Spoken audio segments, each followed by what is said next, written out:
जय शिवराय मित्रांनो. तर आजपासून मी माझा डाएट चालू करतोय. हां, यावेळेस ऑफ टाकलेला मोठा, त्यानंतर आत्ता चालू करतोय. तर डाएटमध्ये जो पहिला मील आहे माझा ब्रेकफास्टचा, त्यामध्ये मी अंडी आणि स्प्राउट्स हे इन्क्लूड करतोय. त्यामध्ये 2 होल एग्स असतील आणि 2 एग व्हाईट्स असतील आणि त्यासोबतच मी स्प्राउट्समध्ये मॉथबीन ठेवतोय, त्याचं सॅलड. मॉथबीन म्हणजे मटकी, आणि त्यामध्ये बरेच व्हेजेस टाकले.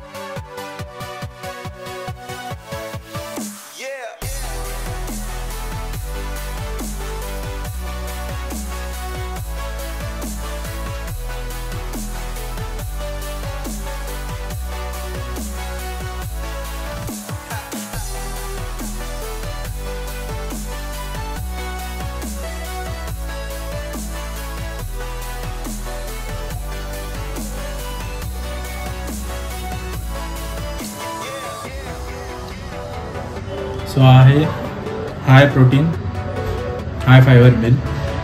त्यामध्ये तुम्हाला प्रोटीन चांगल्या प्रमाणात मिळते आणि फायबर्स पण चांगले कंटेंट आहेत. तर त्यासाठी मी हा मील इन्क्लूड केला आहे ब्रेकफास्टमध्ये. ठीक आहे.